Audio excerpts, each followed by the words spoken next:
The topic of tech, it's a place where our lives meet science and business and culture, and where so much is actually debatable. And that's why at Intelligence Squared we have debated tech's impact numerous times in numerous areas on the issues of privacy, on security, on our brains, on the state of our discourse. But this time we're going a little bit more global. Most of the online giants that we know, like Google and Facebook and Apple and Amazon, they are products of American capitalism, but they play around the world, including in Europe, where the rules are different. Europe has passed laws that do set limits on what these companies can do in a range of areas, including user data, with putting limitations on the gathering of and the storage of and the selling of and the deleting of. And some people here in the US, including some of the people who are now running for president in 2020, are suggesting that the US should do some of the same. So how is Europe's approach working out so far? Once again, then on the topic of tech, we think we have the makings of a debate, so let's have it. Yes or no to this statement: Europe has declared war on American tech companies. I'm John Donvan. I stand between two teams of two who are experts in this topic, who will argue for and against that resolution. As always, our debate will go in 3 rounds, and then our live audience here at the K Playhouse in New York City will choose the winner. And as always, if all goes well, civil discourse will also win. Our resolution, one more time: Europe has declared war on American tech companies. Let's meet our debaters. Please, ladies and gentlemen, first welcome Roslyn Layton. Great to be here. Roslyn, you're a visiting scholar at the American Enterprise Institute. While at that place, you research and analyze all things tech and communications. You also hold positions in Denmark, including visiting researcher at Aalborg University. Did I pronounce that correctly? That's correct. Thank you. And I just want to say, welcome to Intelligence Squared. Great to be here. Great to have you. And let's now meet your partner. Ladies and gentlemen, welcome Berin Szóka. Berin, welcome. You are a lawyer. You're a technology policy lawyer. You're the founder and president of an organization called TechFreedom. That's a think tank based in Washington. Great to have you with us, Berin. Thanks for having me. It's a pleasure. Ladies and gentlemen, Berin Szóka and the team arguing for the resolution. And let's meet the team arguing against the resolution. Europe has declared war on American tech companies. First, please welcome Marietje Schaake. Marietje, you are a former member of the European Parliament, and you are now the International Policy Director at Stanford's Cyber Policy Center. You have debated with us before. You have won when you have debated with us. I want to say congratulations, and I also want to say welcome back. Thank you. It's great to have you here. Thank you. And finally, let's meet your teammate, ladies and gentlemen, Ramesh Srinivasan. Ramesh, you're at UCLA. You're a professor at UCLA. You're a founder and director of the UC Digital Cultures Lab. You're also the author of a new book, Beyond the Valley, and it is great to have you joining us. I'm really happy to be here. Thanks so much. John. Ladies and gentlemen, the teams arguing for and against the resolution. So let's move on to the debate proper. We go to round one. Round one will be opening statements by each debater in turn. Up to speak first in support of the resolution: Europe has declared war on American tech companies, Roslyn Layton, visiting scholar at the American Enterprise Institute. Ladies and gentlemen, Roslyn Layton. Well, thank you to Intelligence Squared for hosting this debate, and to our colleagues. My team has one job this evening: to convince you that Europe has declared war on America's tech companies. Now, I'm an American, but I live in Copenhagen. I've lived in the Netherlands for 2 years and Denmark for 10. And I want Europe to succeed in the digital economy, if for nothing else, for my 3 European children. For 20 years, the EU has pursued very well-intentioned but misguided regulatory policies for the tech industry. They haven't succeeded to create the tech companies that they had want. There's no European tech company that you can probably name besides Spotify. In fact, the situation is so bad today that the Europeans feel no choice but to have to go to war to remedy this situation. In fact, the incoming EU president has said it's too late for the EU to build its own tech platforms. Paul Nemitz of the European Commission took it a step further and said it's the end of democracy. Now let's be clear about what this debate is about. This debate is about war, not competition. Competition is a merit-based contest in which companies attempt to win your favor with better goods and services. War, on the other hand, is a conflict carried out by force to undermine or destroy one's adversary. We will show you that the European policymakers no longer want to compete. They want to subjugate American tech companies. Now, we're not debating whether American tech companies are problematic. They are. We're not debating whether American tech companies behave in ways that can be greedy and arrogant and untrustworthy. They do. And we're not debating that these companies should not be regulated. They should. We're not even debating whether there should be a war. We're only debating that there is one. Now, you can think that the companies should be left alone, but you can still agree that a war has been declared on them. And indeed, you'll hear a lot of good points tonight, but that doesn't change the fact that there is a war. Voting for this motion is a simple, fact-based binary statement. Europe has declared war on American tech companies. We will give you the facts and reasons why.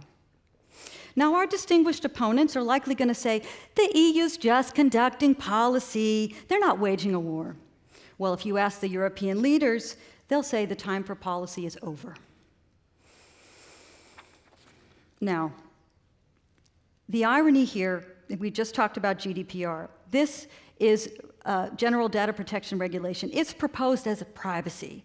Across the 173 chapters of this mammoth regulation, that word does not appear once.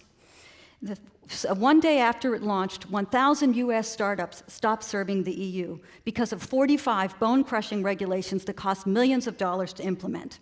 That was the first step to get rid of the low-hanging fruit of American companies, get it out of the way. The second step is to go after American companies, which with, I quote, from La Quadrature du Net, which said, let's attack les GAFAM, and methodically deconstruct them and their allies in the press and government. 2 years after this regulation's taken effect, consumers don't say they're better off. In fact, they install pop-up blockers on their phones to stop the GDPR pop-ups coming into their face. They report the lowest level of trust online since 2006. Now, there's something deeper going on here. This is a conflict between ordinary Europeans and European elites. The Europeans are still suffering from the 2008 financial crisis. The voters are so angry and disappointed with the EU's lack of success, so much so that they want to leave the European Union. The Brexit vote of 2016, it shocked Brussels to the core. So the key conflict in Europe today is not whether you're left or right, it's whether you're for or against the European Union. And the EU leaders are so desperate for credibility and a reason for being, and they have to stop these countries who want to exit the European Union. So what is more visible than anything else when you go to Europe?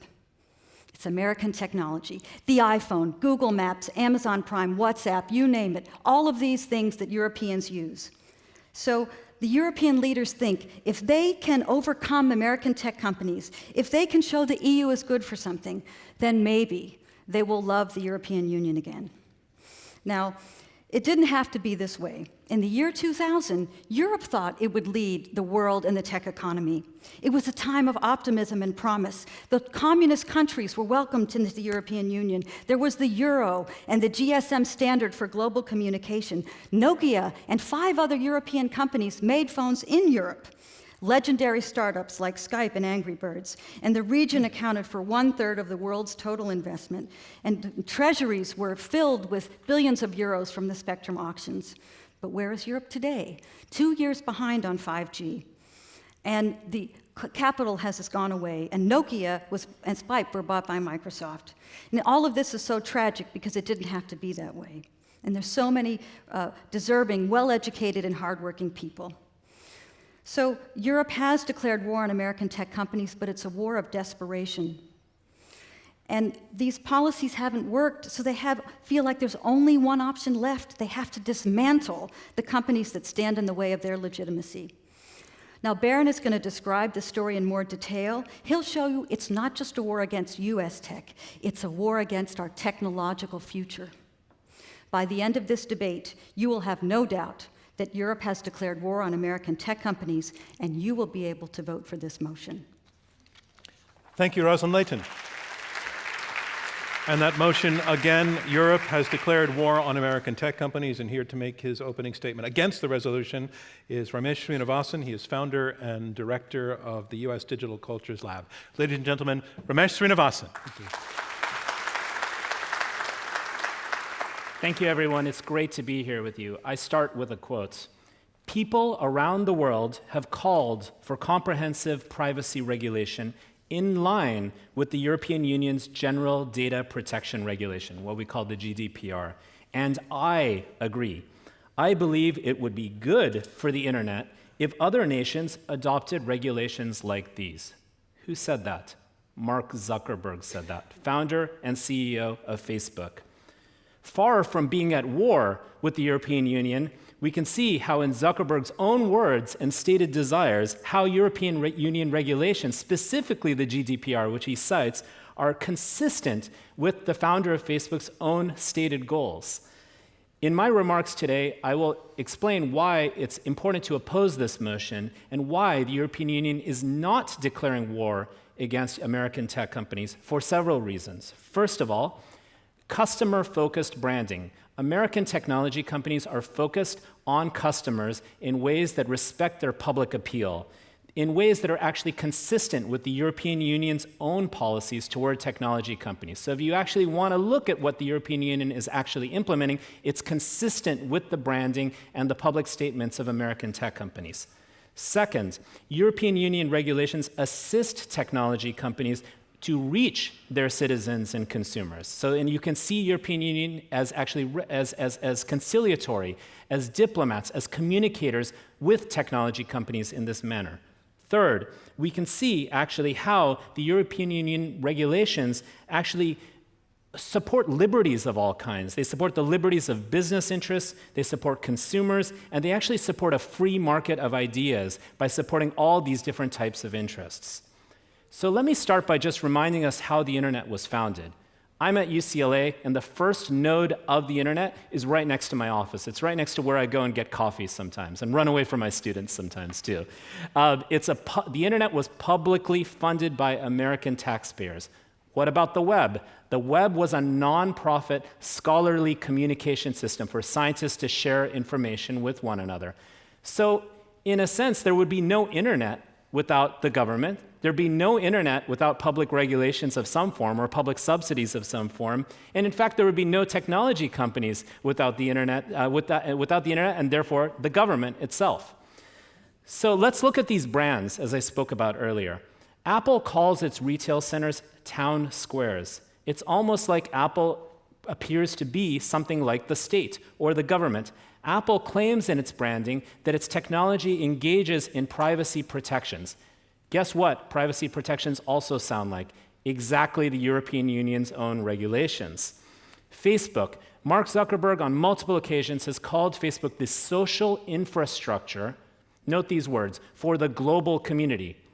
Is there anything more public in its branding than that? Is that not consistent with a part of the world who has consumers and citizens saying, here's how we can work with you, big tech companies. Here are ways our consumers can actually engage with you.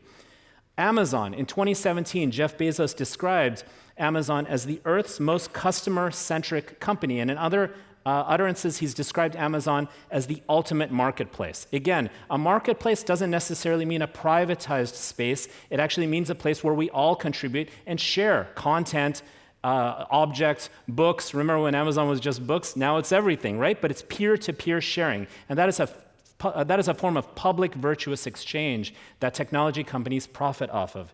Even Google has argued that they bring the world together, not to be evil in the past, create universally accessible content for everybody that is meaningful for everyone. So these are really important points.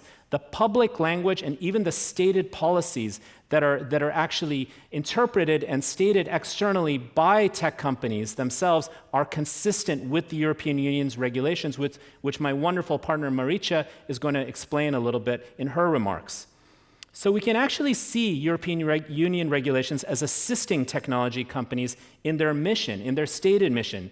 We can also see parts of the European Union regulations really helping technology companies with some of their most spectacular failures, like algorithmic radicalization or AI auditing, for example. I don't know how many of you know that facial recognition systems across the board have almost no ability to tell famous black women like Michelle Obama, Serena Williams, Oprah.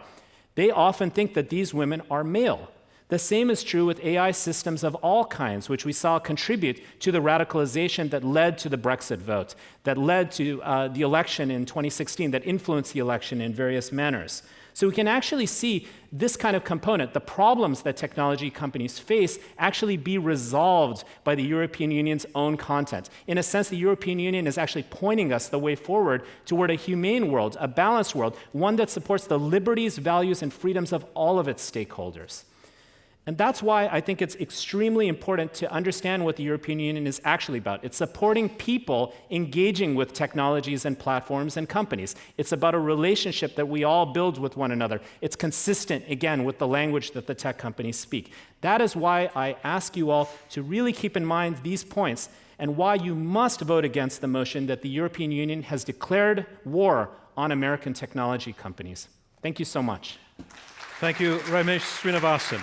And a reminder of what's going on, we are halfway through the opening round of this Intelligence Squared US debate.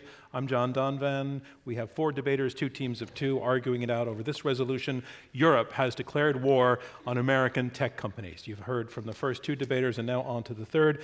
He'll be debating for the resolution. Please welcome Berin Szóka, founder and president of TechFreedom. Ladies and gentlemen, Berin Szóka. This debate is not about taking sides between the EU and the US. Roslyn and I are about as pro-European as any 2 Americans you can find.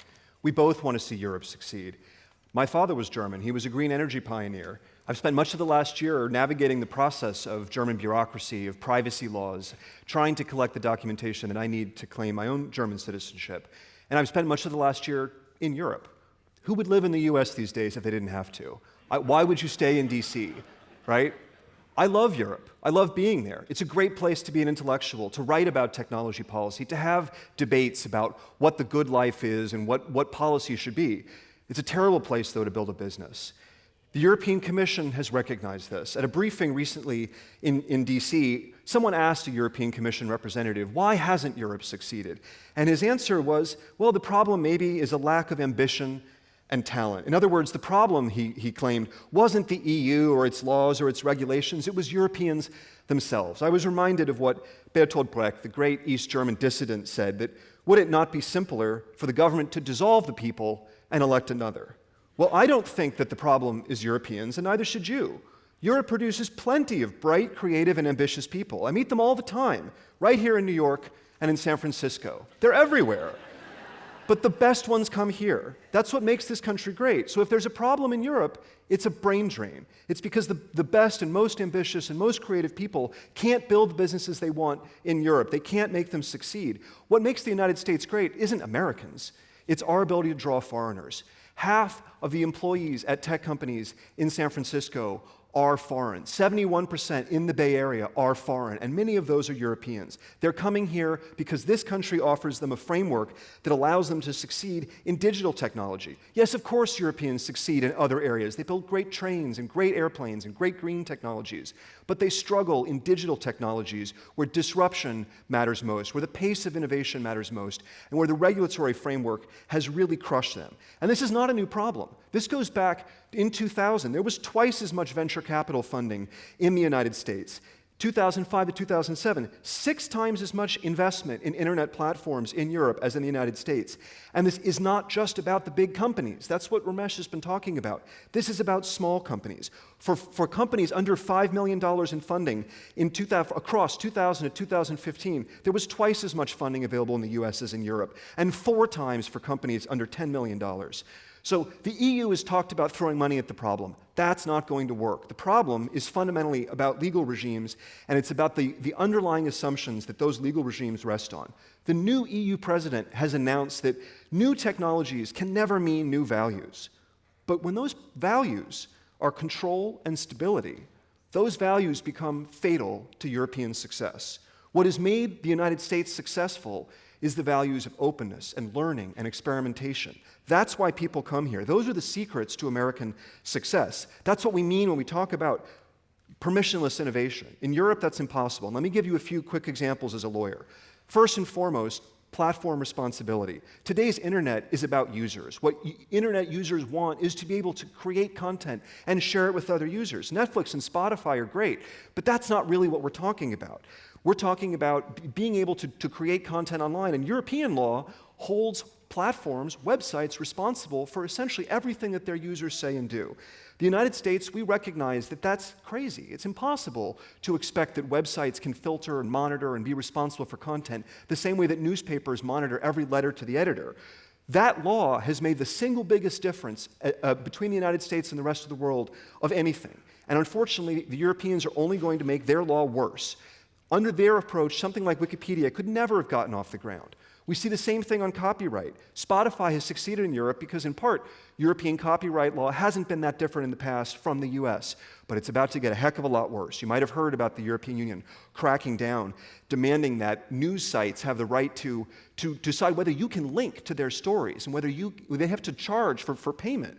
They're also requiring mandating, filtering for websites. These are mandates that only the very largest tech companies can actually support. These are not things the smallest companies can do. And these things have been framed explicitly in terms of trade war.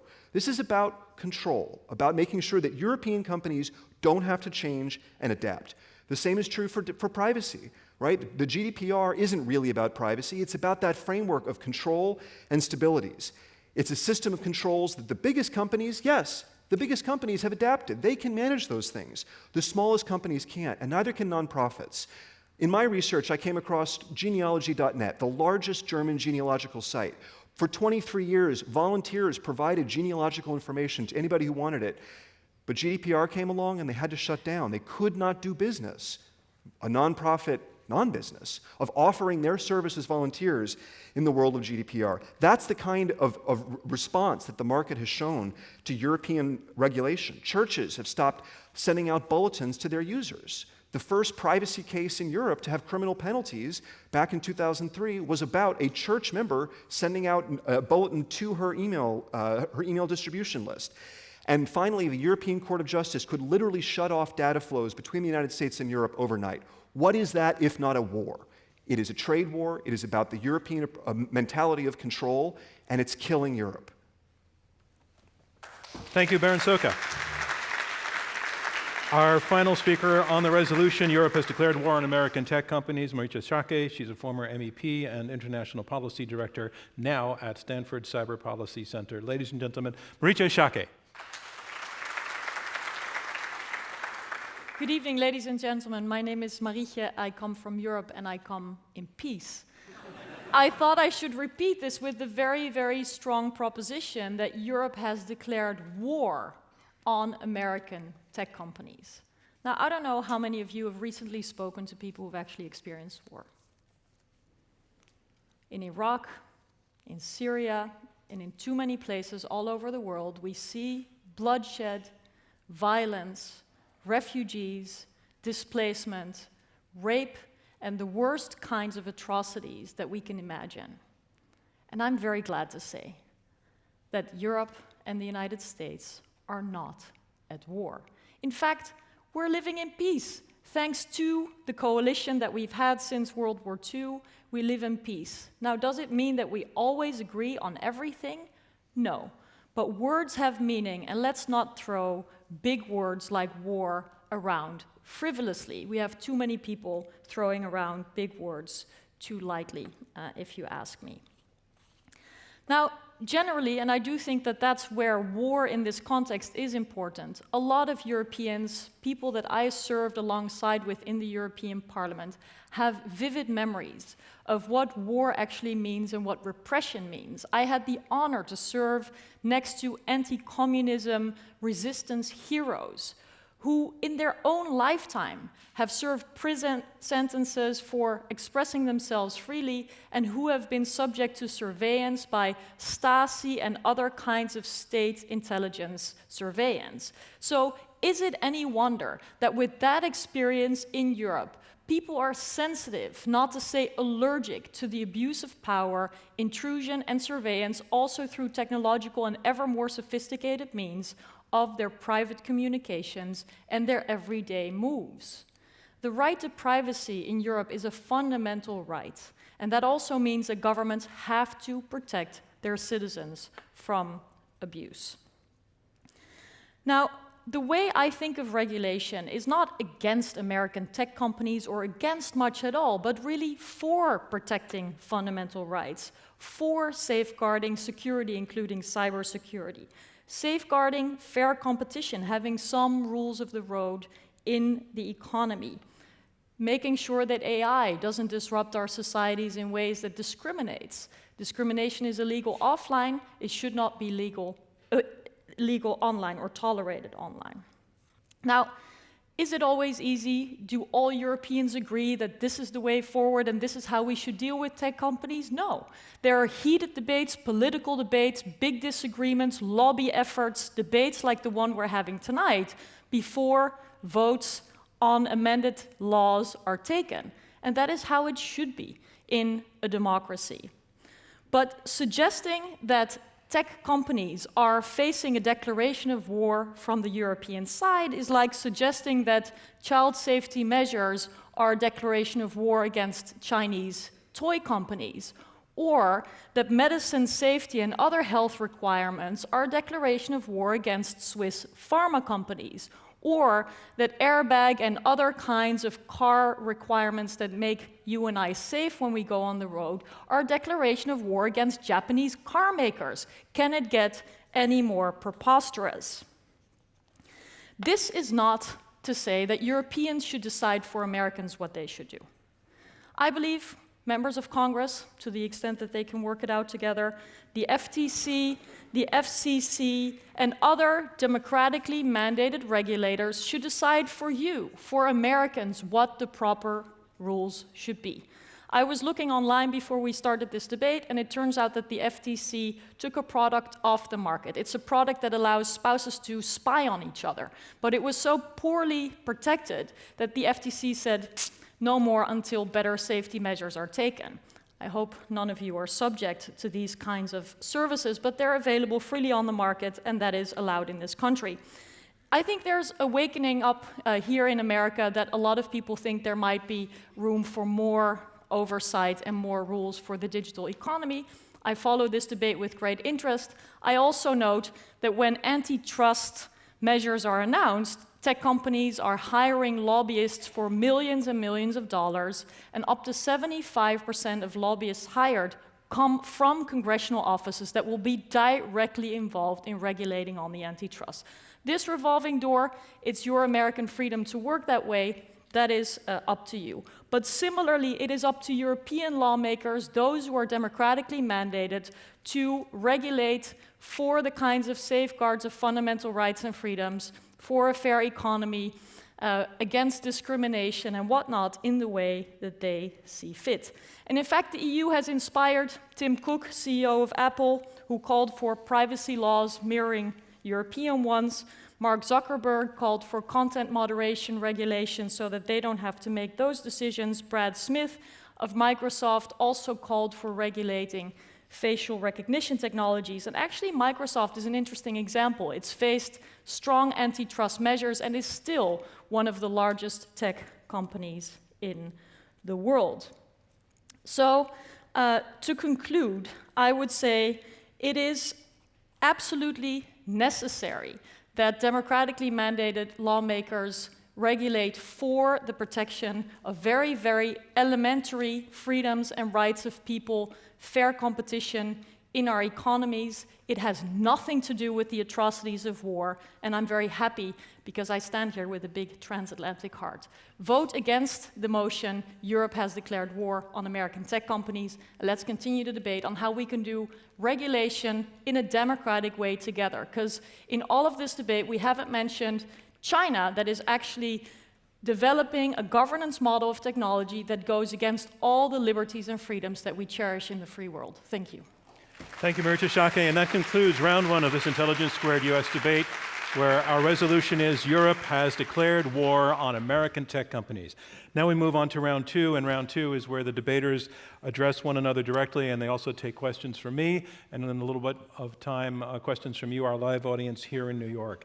We've heard the team on this resolution, Europe has declared war on American tech companies. We've heard the team arguing for the resolution say that they are not against regulation. They don't think these companies are perfect, but they say that Europe has built over many years, a regime of regulation that is well-intentioned but is misguided and has led to stifling of innovation and basically success, and that in response to that, Europe has now set out to crush the competition presented by American companies by imposing the same sorts of regulations on them.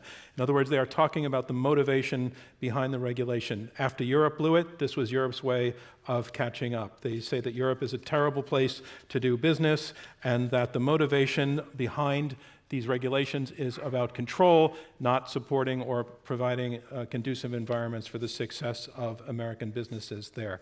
The team arguing against the resolution, Marietje, Schaake and Ramesh, Srinivasan, they are saying that, first of all, they make the argument that they don't think war is an appropriate metaphor for the state of play, but they say that the motivation behind the regulation is not to control or crush U.S. companies, but actually to respond to a demand by the public, that the public has serious concerns about privacy and other forms of abuse by large companies, of which they cited several examples. They say that the regulations actually are liberty-based, that they are in place, built with the intention to facilitate business, but also to facilitate it in a way that is ethical and responsible to social concerns. So before we move on, I want to say something about the choice of the word war.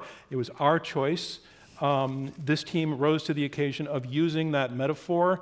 I don't think that we are going to hold you responsible to compare what you're talking about to the atrocities of war. I think it's good that you brought that point up.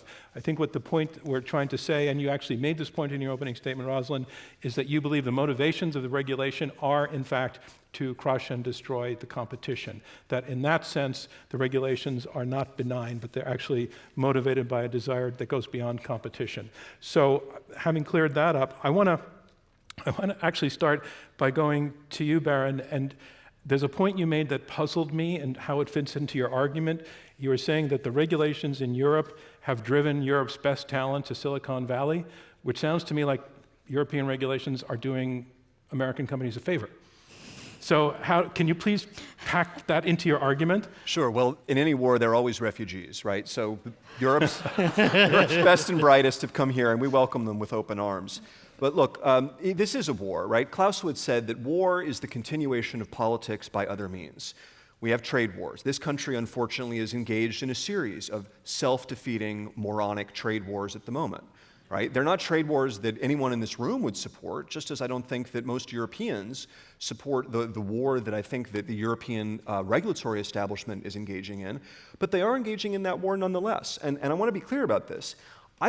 There's a variety of motives, right? We can never speak of Europe having a single motive. Some people, some politicians are bringing antitrust cases because it's a great way to make headlines. They sound good and they advance their careers. They get enormous settlements, $5 billion claiming that Google doesn't compete with Apple in the operating system market, right? That's crazy. We all know that of course they compete, right? What I think this war is really about is not so much crushing and destroying American companies, it's trying to tame them and make them pliant. And in fact, our opponents have made this argument for us. They have just told you that all the biggest companies in the United States are falling over themselves to say, yes, of course, we love what Europe's doing. Of course, we can implement those regulations because they can.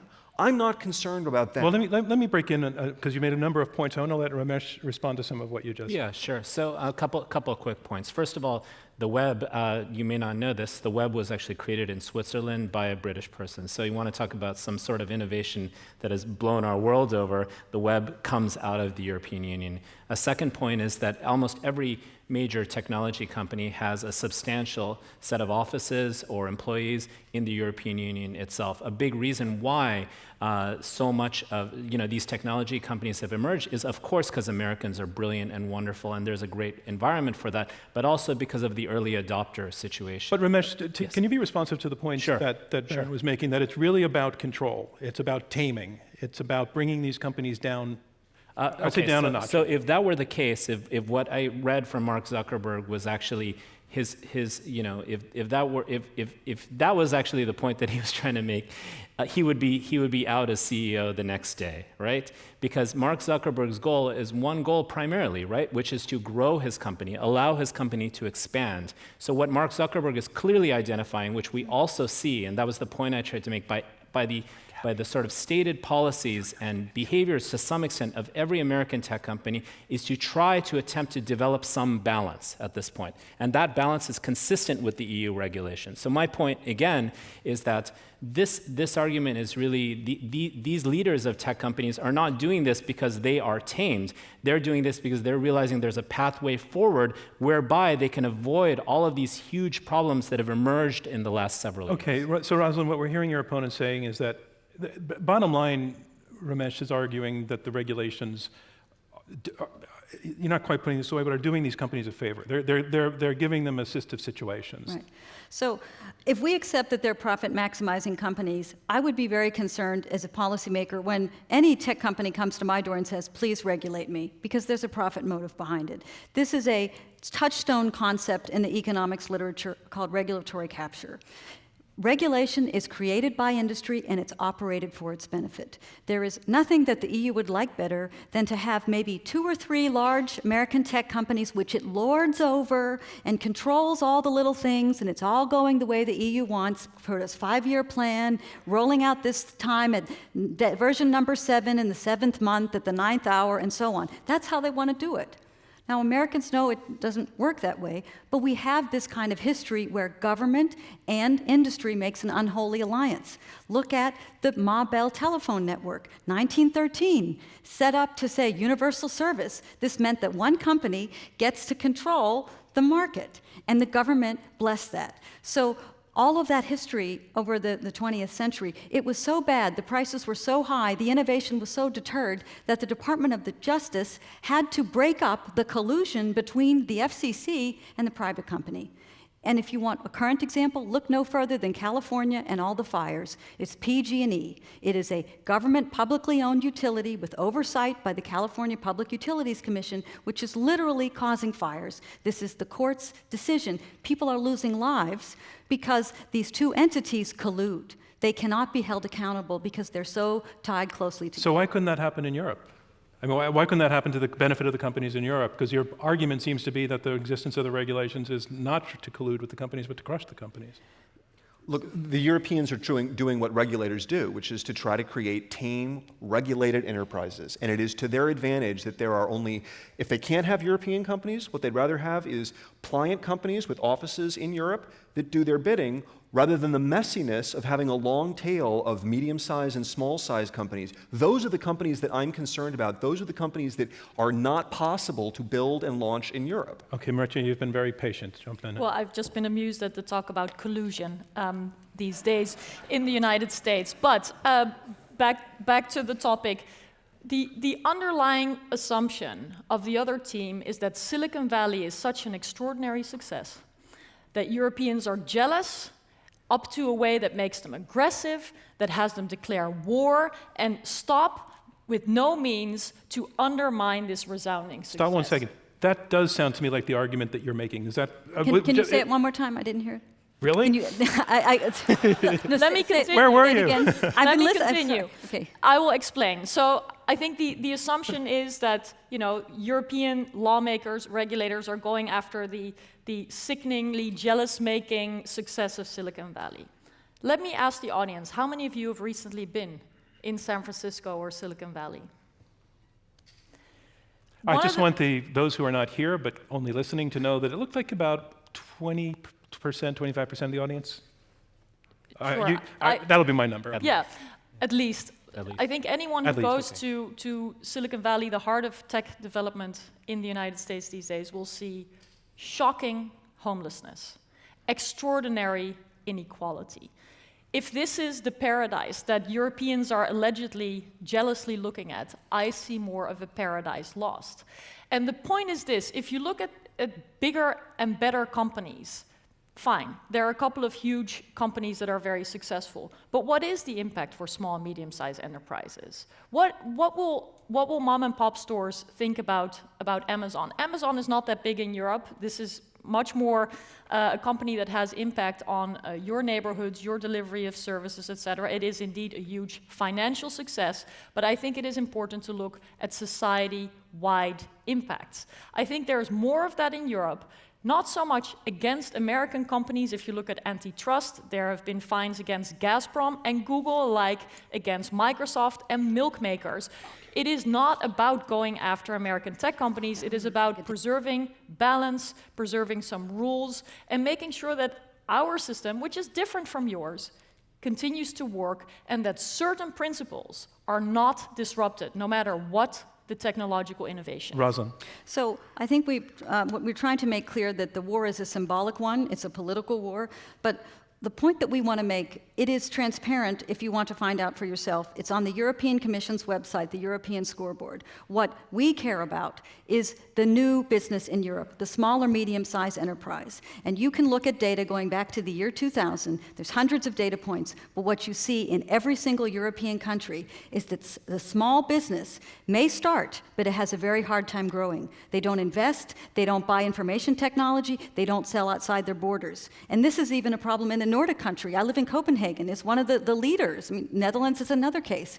But even then, the regulations adopted in the European Union make it so expensive to do so that they just don't do it. But your opponent is saying that that standard is applied as well to European companies and to Russian companies and to Chinese companies as it is to American companies. Therefore, they're not targeting American companies. I think that's what you're saying, right? Yep. Can you? No, I would not. I would say not, because if you look at the networks in Europe, because the telecom sector was so overregulated, it drove them into the arm of the Chinese. So now you have the networks are built by Chinese equipment, which has no safety features. They're operating in brazen defiance of the GDPR. And I'm going around to European governments saying, please take out this Huawei equipment that they're making us all unsafe. And they're like saying, no, it's fine, it's no problem.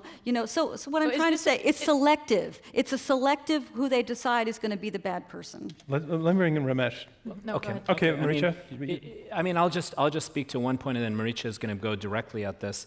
It's as if, so 2 points actually. One is that we can imagine how, and this is actually starting to occur in various places since the GDPR has been passed, how the GDPR can actually influence a business ecosystem to emerge in relation to these technology companies and these new policies. For example, companies that might emerge to help people with protecting their data, companies that might emerge in the civil society space, nonprofits, to kind of help people understand their digital rights and surveillance issues and privacy issues. It's as if the motion basically says that if you that the only way to be not at war with American technology companies is to blindly accept 24/7, 365 surveillance, behavioral manipulation, algorithmic bias, That's and an extreme radicalization. statement of what the resolution doesn't go that far. Right, but if you take it to its logical extreme, it could be that, right? Because this is the. But I don't think your opponents are suggesting that it is taken to that logic. The resolution itself, right? Okay, well, look, I want to ask you one question that came from the other side, and this is it was brought up in Berin's opening. The ability to manipulate data, to experiment with it, to see what happens when you put this together with this, has been, for better or worse, the business model of these big companies. That's what they do.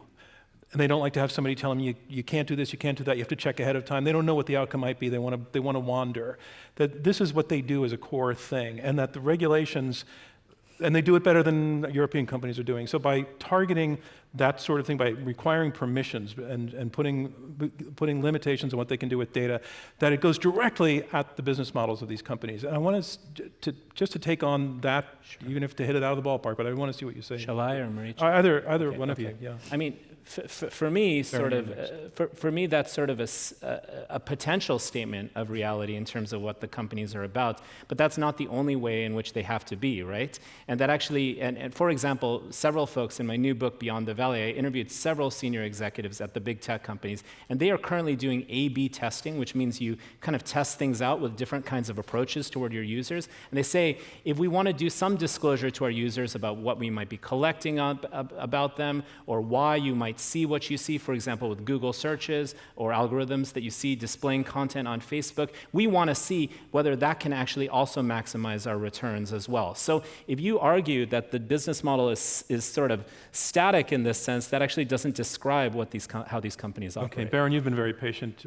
Yeah, this is not just about selective enforcement, although I think that does happen, right? We've talked a little bit about China. It is really worth noting here that the European Union has waged this war effectively against American companies, but not Chinese companies, right? Chinese companies are companies that actually give their data directly to the Chinese government, the most repressive government in the world, right? And yet it's the United States that is on the verge of having data flows cut off by a decision of the European Court of Justice. There's some degree of selectivity here, but that's not primarily what I'm concerned about. In my view, the fact that these are American companies that we're primarily talking about is somewhat incidental, because the real issue is that the ecosystem of regulation in Europe is based on these values of control and stability.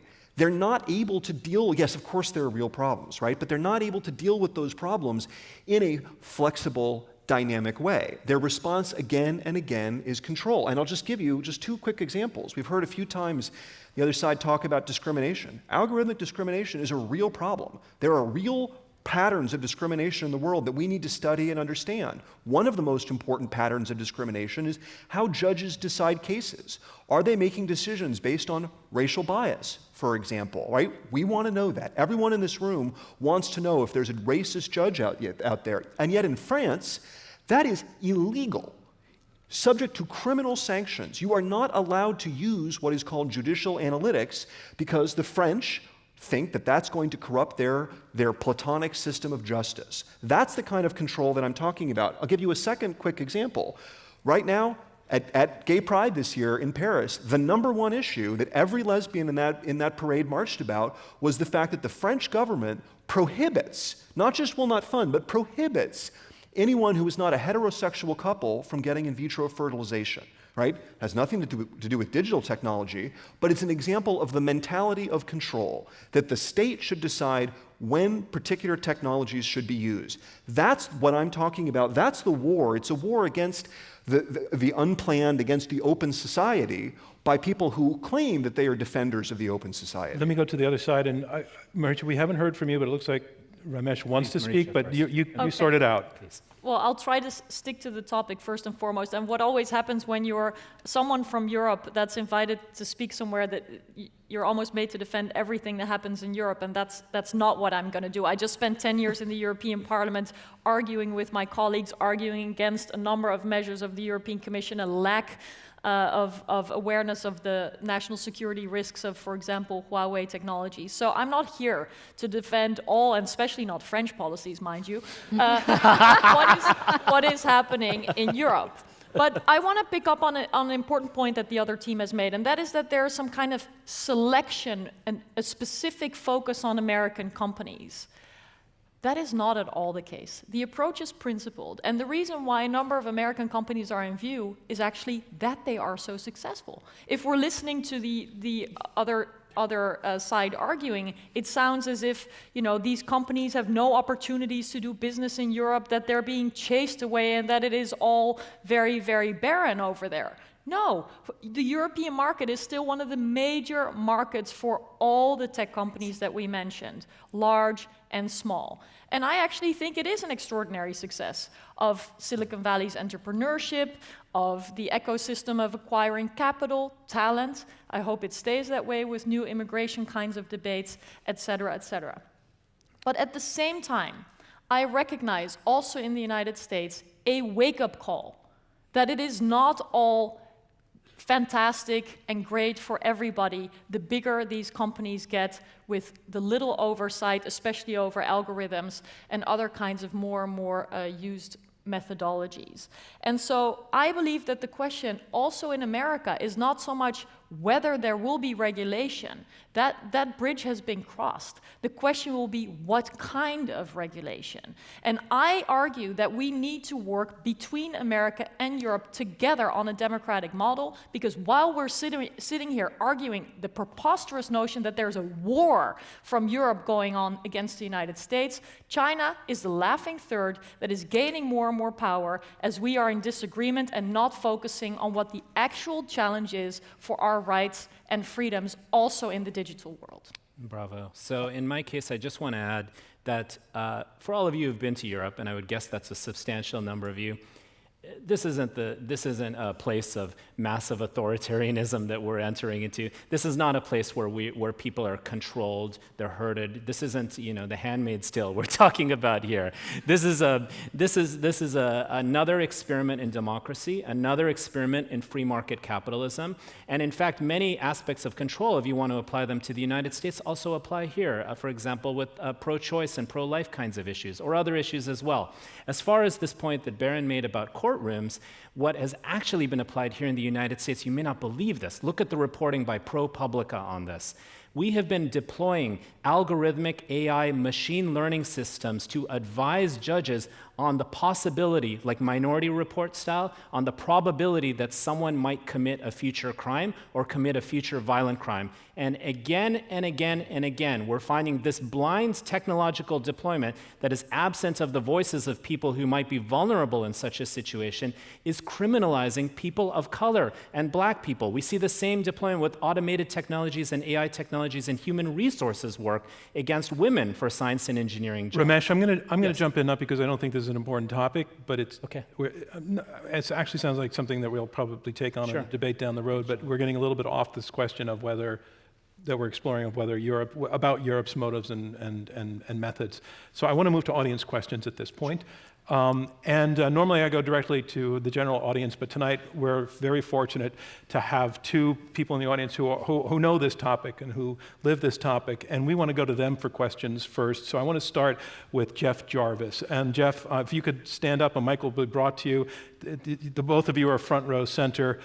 Jeff is a professor at the Craig Newmark School of Journalism at CUNY, and he is also an alumnus of our debates. You've debated with us twice. You're a terrific debater. Let's see how you are as putting together a very short, terse question on topic that moves things forward. Isn't it hubris of Europeans to think that they can define and limit and regulate the net without a sense of the precedent that is being set even in Europe? It's fine if Netherlands regulates us, but what about Turkey? What about Poland?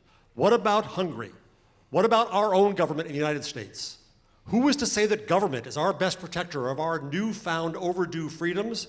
Or to put it more provocatively, who died and made Europe the protector of the world and the future?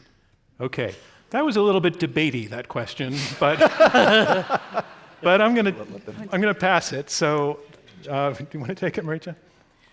Look, I think that there are definitely political battles between incumbents or industries with a lot of power. I've been very involved in pushing back against the kinds of proposals that the publishers, but also the music industry that you may find very powerfully in this country. Record industry, movie industry are very, very American dominated, very, very heavily pushing for the kinds of copyright protections that do not benefit newcomers and tech companies. So I think that this is not so much a European-centered discussion. This is a discussion that you will see in any society where there is disruption of old industries and the question what comes in their place. It is always easier for incumbent industries to lobby against a new regulation that's going to be disadvantageous to them. And I think you've seen similar debates, for example, on copyright here. I don't know how many of you remember, but there was this Stop Online Piracy Act and similar proposals here. So again, I think this underlines that some of the discussions we have, questions about how do existing laws apply in the analog and in the digitally connected world? How do we deal with certain disruptions in a way that it doesn't exclude all kinds of people, whether it be minorities or small and medium-sized enterprises? How do we deal with this in open societies and democracies together? This is not America versus Europe, but this is something that we have in our society. Sorry. No, you don't have to be sorry. I'm sorry for interrupting. I just, in the interest of moving on to different topics, that was a point that you've landed several times, so I wanted to let the other side respond a little bit. But you're very courteous of you to apologize to me for interrupting you. And now, Roslyn, I just want to ask you, it sounded to me like Jeff's question was kind of in support of your side. He was sharing your outrage and indignity. Sure. Well, thank you, Jeff, for the question. I think you do bring up an important point, and it's a fair one. I had quite an honor to earned my PhD in a Danish university where I studied the multi-stakeholder model, which I would say is probably the most important contribution of the modern left to our policy discourse, to our policy capabilities. And one of the best things about the internet was we use multi-stakeholder model to manage the growth and the emergence of the internet. And I studied internet regulation across 50 countries and looking at all the different instrumentation. And I learned that there's a spectrum of different kinds of measures that you can use. And if you want to be intelligent or scientific about it, you'd actually test the different measures and see which one provides the best outcome.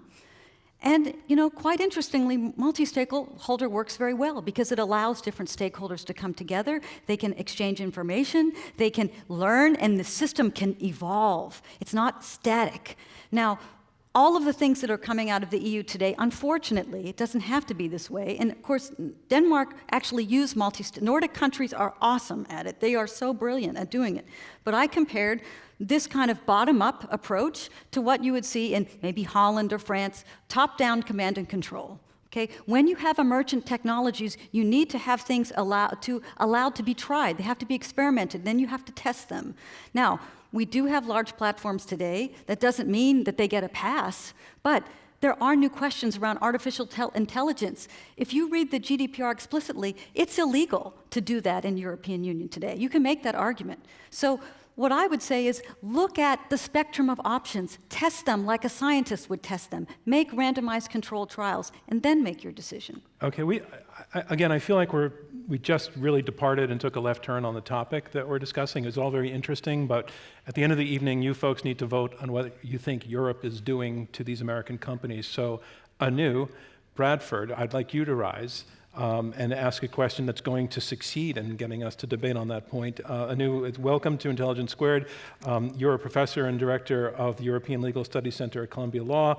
You're also working on a new book. The title is The Brussels Effect, How the European Union Rules the World, relevant to our topic tonight.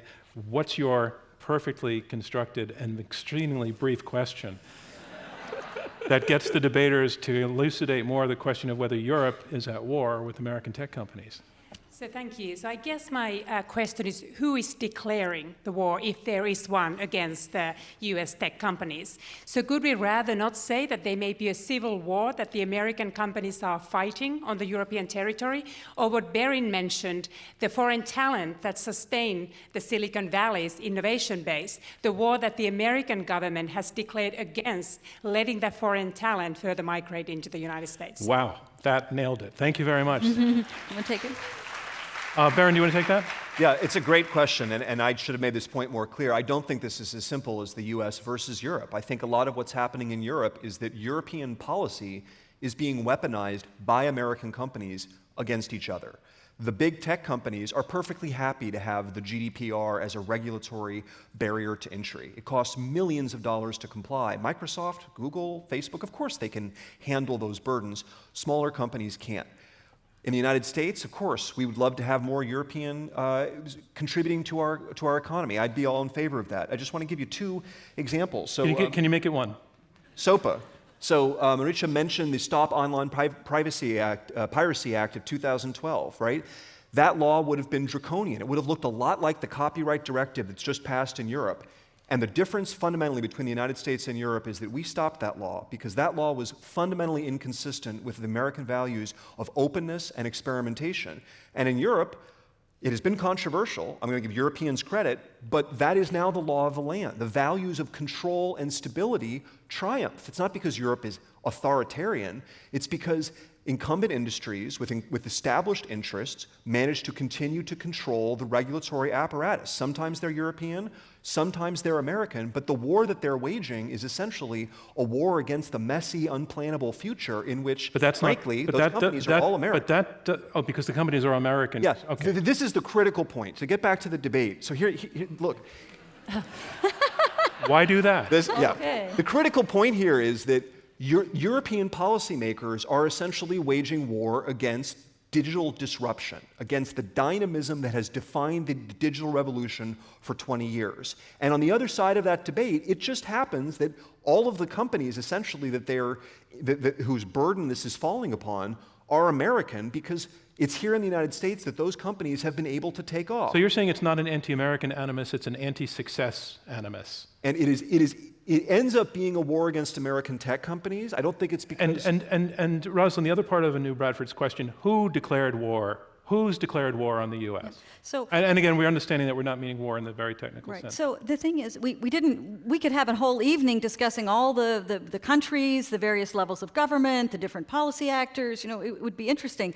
But there are many different there are many different actors. You have the new president in her manifesto. You have, for example, very strong policy actors as activists, saying, let's dismantle the companies. And they're serious about that. They don't like commerce. They want the companies to be destroyed. You have a guy like Paul Nemitz in the European Commission. You have various members of parliament.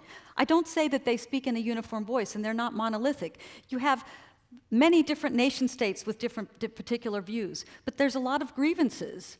And so it's when you have these various, what unites people, unfortunately, under those circumstances, is a war.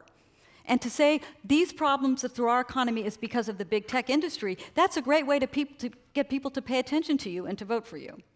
I want to go to whoever wants to speak on the other side. So this term disruption, this is just sort of a term that we kind of bandy about, but what does that actually mean? There are so many European technology companies that are innovative in a range of different manners. I worked for multiple years for a machine learning AI company. Guess what? It ended up being bought by an American company. This is an example of the kind of collaboration that can occur across borders. I think most importantly, I just want to make the point again that the internet is a global phenomenon. As different technology companies offer services, platforms, etc., and they approach different markets, is it not appropriate for people in those markets to say, hey, here are the ways in which we can work with you. Here are the ways in which we can reach your customers. This is not a phenomenon, to Berin's point, of just about Facebook, though Facebook is totally agreeable to these policies, as I pointed out earlier. This is a point about having the ability not to protect, but to work with extraterritorial companies in different types of manners. This is about diplomacy and communication in this manner. Marietje. I think the implication is that when you suggest that any initiative to regulate is a declaration of war from the European side, the question is, what does an unregulated space look like? And I believe that Americans are waking up to this. You only need to look at the debate between Democratic presidential candidates to hear a number of proposals of how to sort of curb the excessive and unregulated, maybe libertarian kind of way in which the tech companies are disrupting various aspects of this society. Today, 47 attorneys general, I'm talking about American state attorneys general, have joined their investigations into antitrust practices by Facebook.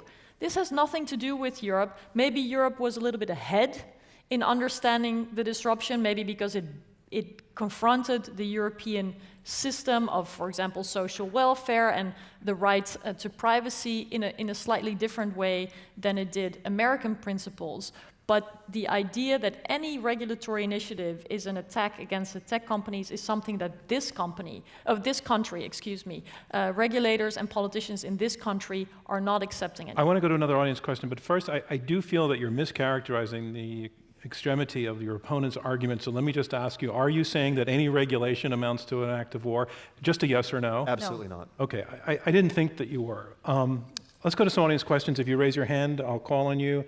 You've seen some questions modeled and right down in the front. Hi, my name's Georgia. I'm from Australia, so just another country to throw into the mix here. What I want to get to is a point that Marietje made before about the idea of regulating for European citizens or regulating against companies, because although the motion talks about companies, what are companies for if not to serve us, the people? It's not just about the big tech companies and who works for them. So I kind of just wanted to bring it back to people here and what would be better for us in this situation and how should we take that into regard when it comes to these different policies. Could we rephrase it? Would it be better for the users if, in fact, Europe succeeds in crushing these companies, which is this side's premise, and then we'll take it to the other side, which refutes that premise? Well, obviously the answer is going to be no, so never mind. You're making it a debating question now. Yeah.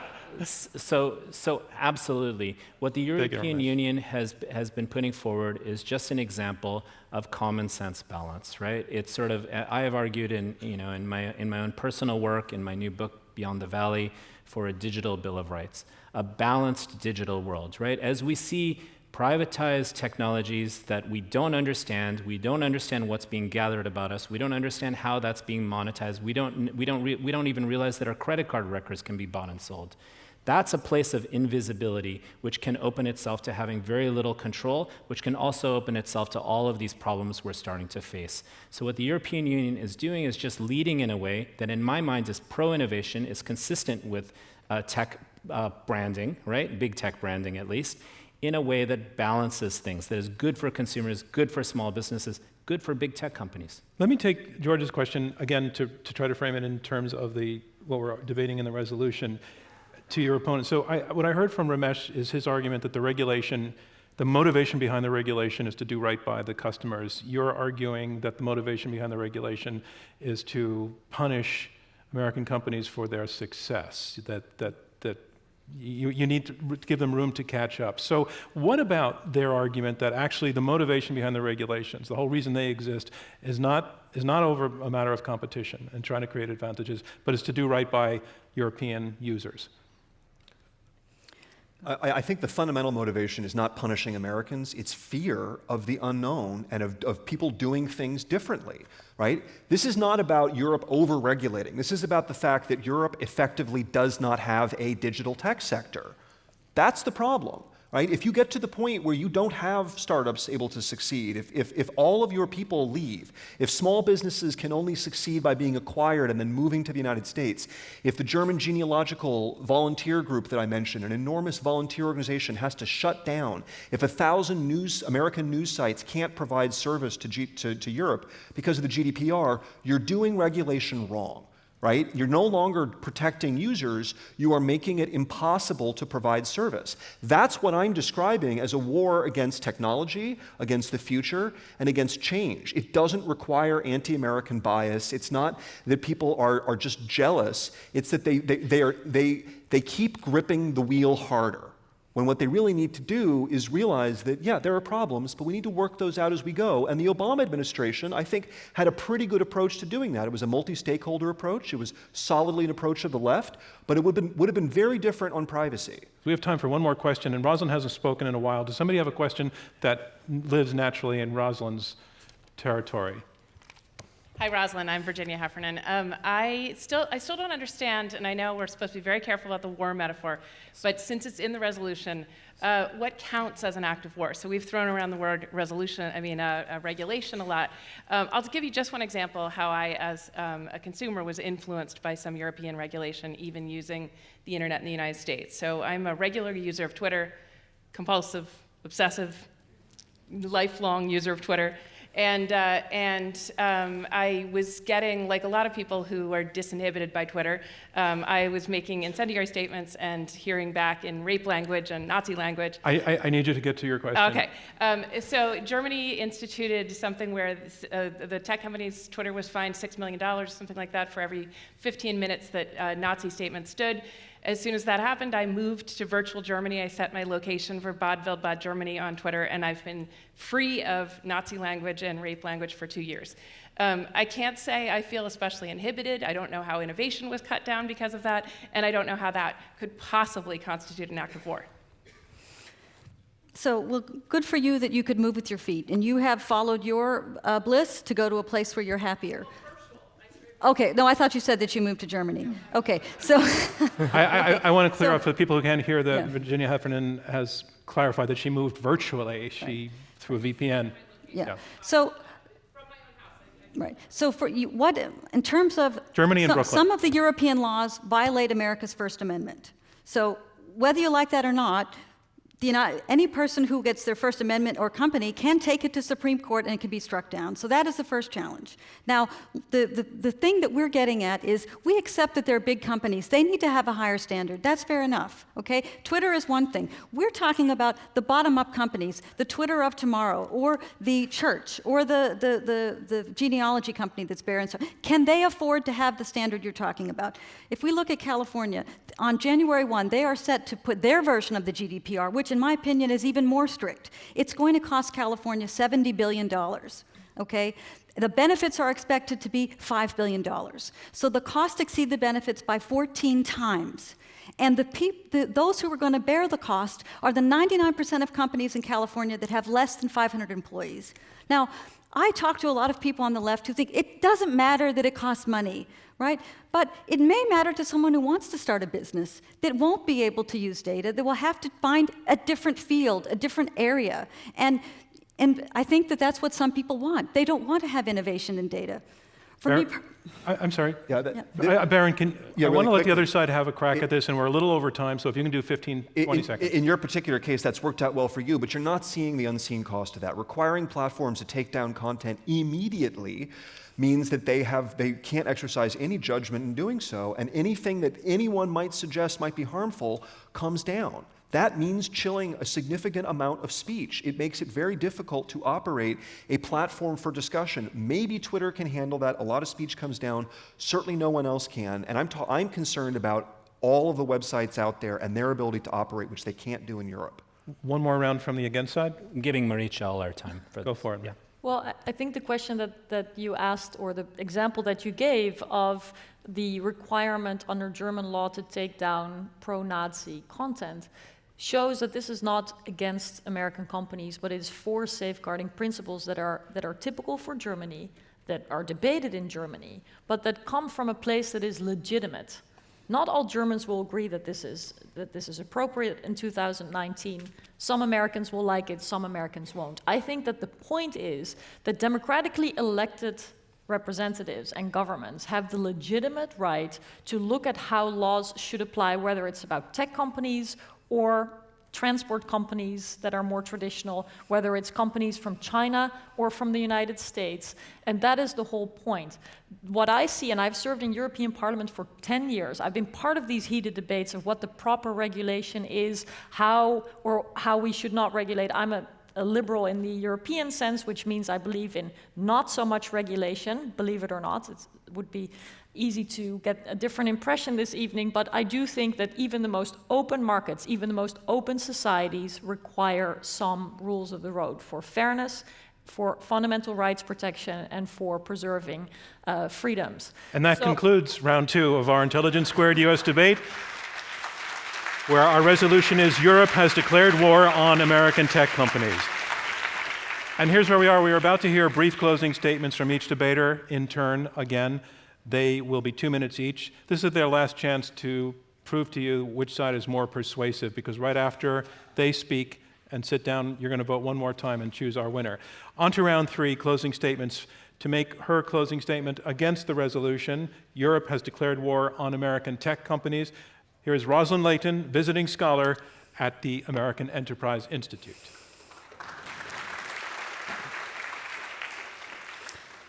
What happens to a dream deferred? Does it dry up like a raisin in the sun, or fester like a sore and then run? Does it stink like rotten meat, or crust and sugar over like syrupy sweet? Maybe it just sags like a heavy load, or does it explode?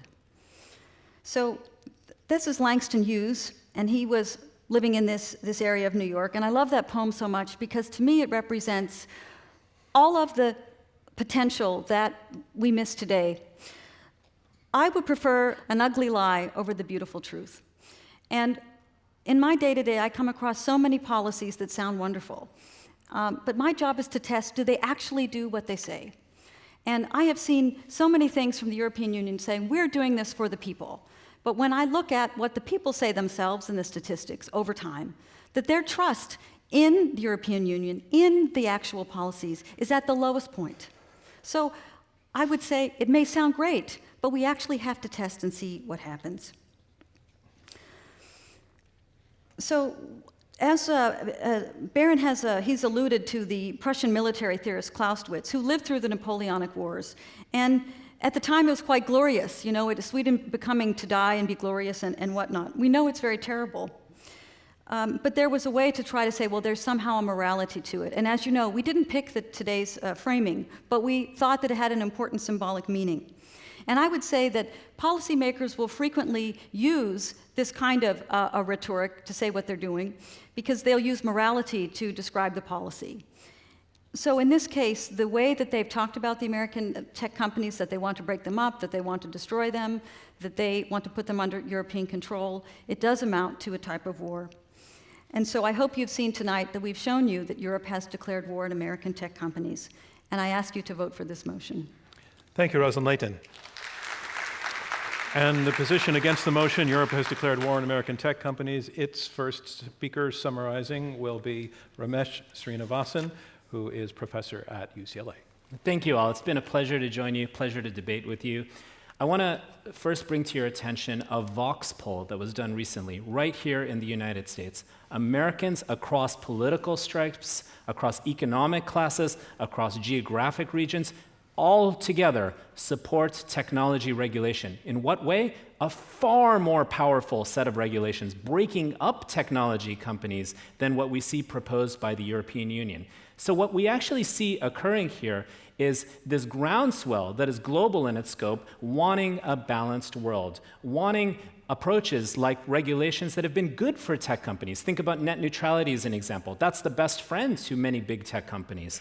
So what we actually are right now arriving at is an incredibly important moment. My colleagues on the other side have argued that disruption is somehow a uniquely American phenomenon. They haven't been able to define clearly to me what disruption is. What if I argued that disruption is developing business models that are balanced, that agree with what almost every internet user now agrees with, that agrees with the world that is balanced, that agrees that small enterprises and small businesses that thrive on a secure and balanced climate is the best way to go? I have argued that branding, with branding and statements made by technology company magnates themselves are consistent. In fact, they are defining the EU regulations themselves.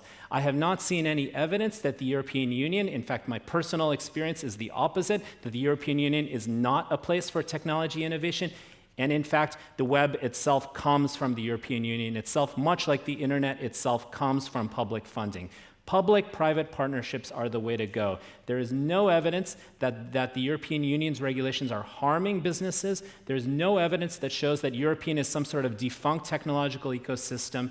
And that's why it's so important to understand that we need a balanced world in the image of our collective humanity. And that's why I urge you to vote against this motion that Europe is somehow declaring war on American tech companies. Thank you so much. Thank you, Ramesh Srinivasan. The resolution again, Europe has declared war on American tech companies. Here to make his closing statement in support of the resolution, Berin Szóka, founder and president of TechFreedom. As I said before, this is not about big companies. This is about small companies and nonprofits and everyone else who builds internet tools.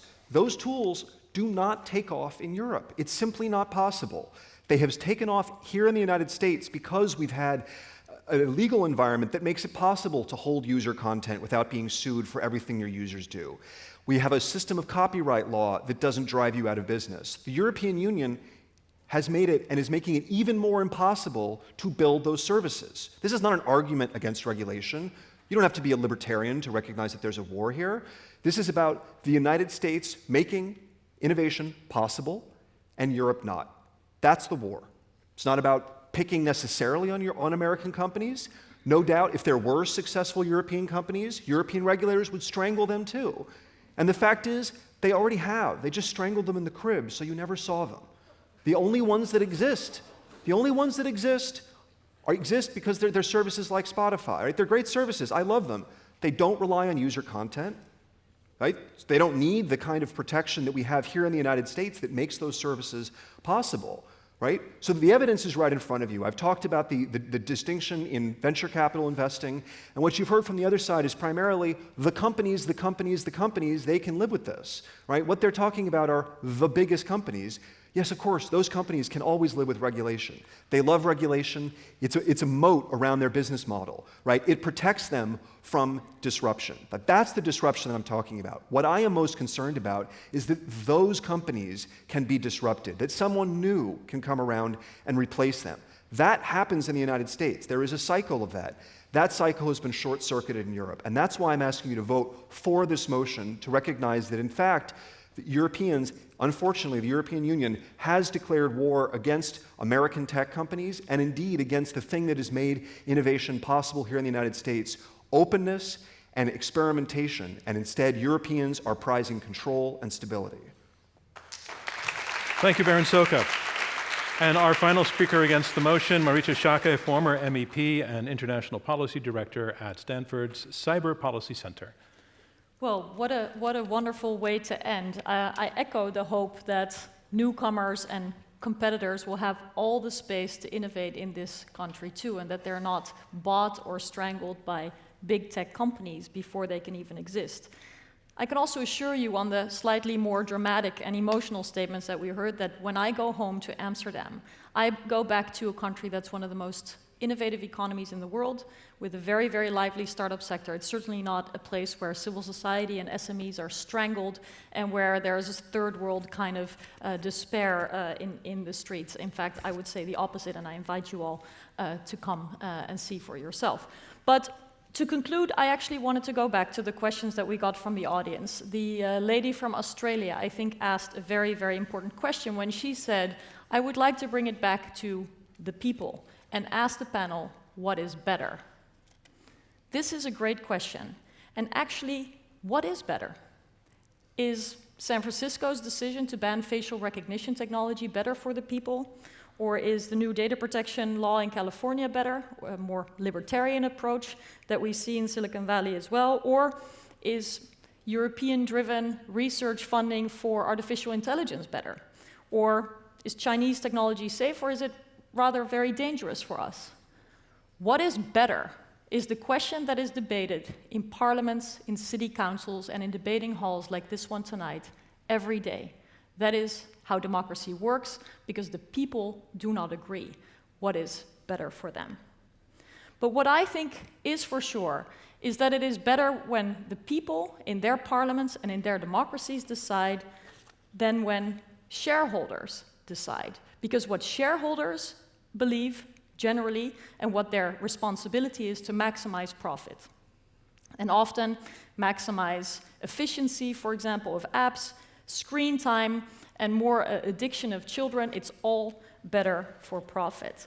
So instead of having shareholders or algorithms that are increasingly deciding for the people what is best, I will prefer that our parliaments and our city councils and our democratically elected officials will battle it out together in a way that fits our democracy. And I would actually suggest that instead of hyping the notion of war coming from Europe to the United States, we think more in terms of how we can work together in this democratic way that makes our societies and our internet as open as it is, and that we look globally at the true threats that we should be concerned about, and those are not coming from Europe. They're, among other places, coming from China, where a state-driven, control-driven model is going to be more and more dominant the more we differ between ourselves. Thank you. Thank you, Marietje Schaake. And that concludes our closing statements.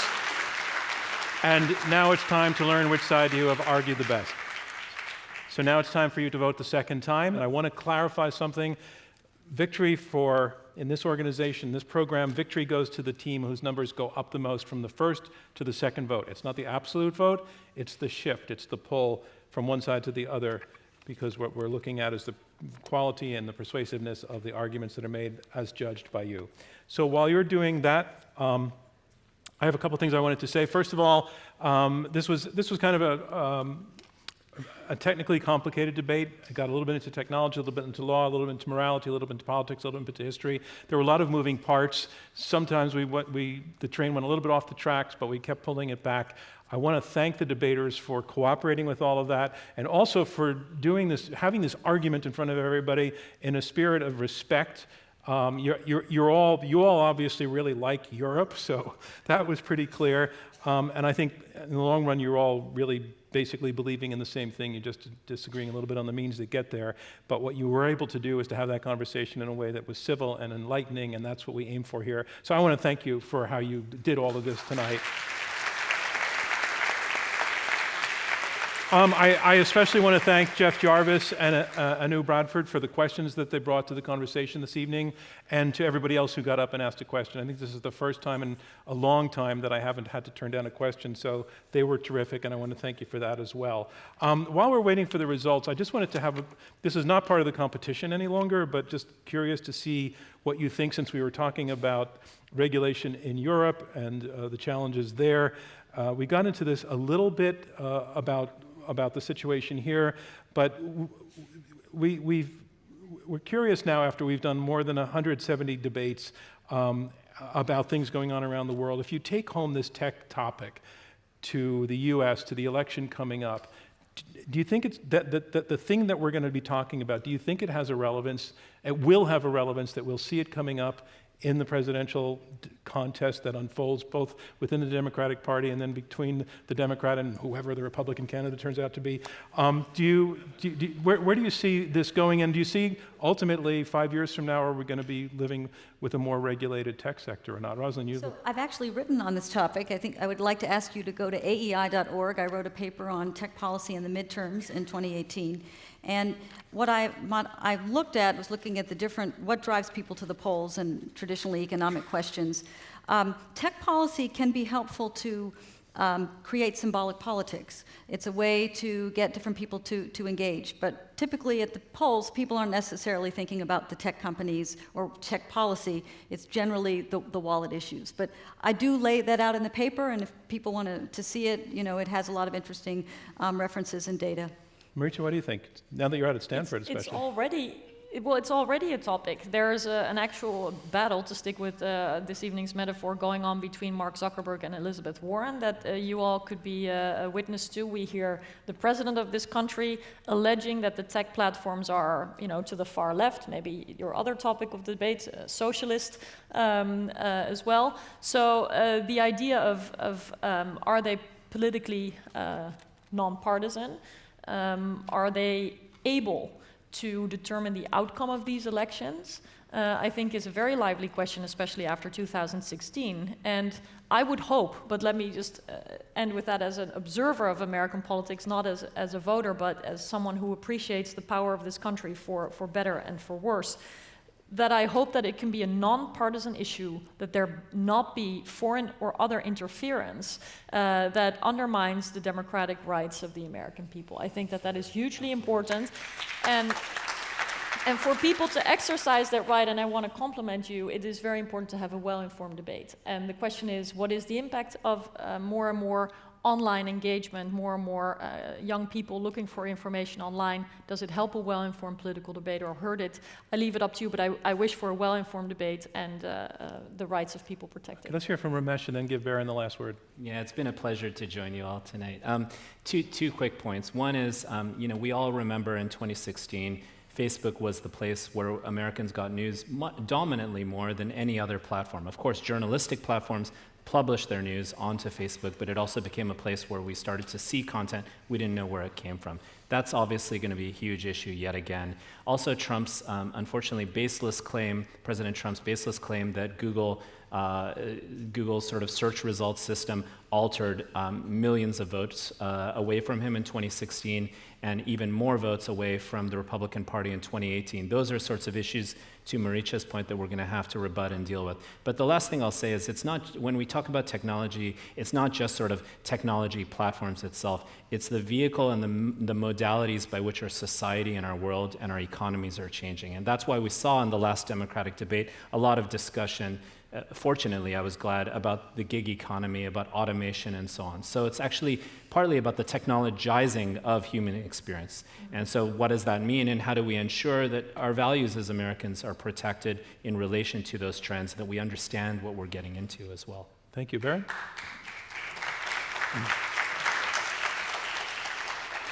Well, unfortunately, we see growing bipartisan agreement that the US should work more like Europe, that we should have more control from the government, and that the platforms themselves should be more in charge of who says what online. Right? That's what Donald Trump says. That's what you hear from Elizabeth Warren as well. Right? I think that's profoundly disturbing. And unfortunately, it's a situation, as I've emphasized time and time again, that Facebook ultimately can manage. But nobody else can. The smaller platforms, the smaller companies that could have taken off in the past simply will not be able to do so. And we're going to be in a more and more controlled, if you will, oligopolistic future because people are cracking down on the very fundamentals that have made it possible for one company to come along and replace the next company in the United States, right? We're talking about making platforms responsible for everything their users say and do online. That is the kiss of death for small companies. So we're going to leave with a smile on our faces. I guess not. All right. Thank you for all of those thoughts. They're very, very interesting and insightful. It's all in. I've just received the results. Remember, it's the difference between the first vote and the second vote that determines our winner. Here's how it went. On the resolution, Europe has declared war on American tech companies. Before the debate, in polling the live audience here in New York City, 30% agreed with the resolution, 23% were against, and a very large 47% were undecided. Again, those are the first results. It's going to be the difference between that and the numbers I'm about to read out that determines our winner. The team arguing for the resolution, Europe has declared war on American tech companies. Their first vote was 30%. Their second vote, 30%. They stayed flat on that one. The team arguing against the resolution, their first vote was 23%. Their second vote was 64%. They pulled up 41 percentage points. That makes them the winner, the team arguing against the resolution that Europe has declared war on American tech companies. Our congratulations to them. Thank you from me, John Donvan, and Intelligence Squared US. We'll see you next time.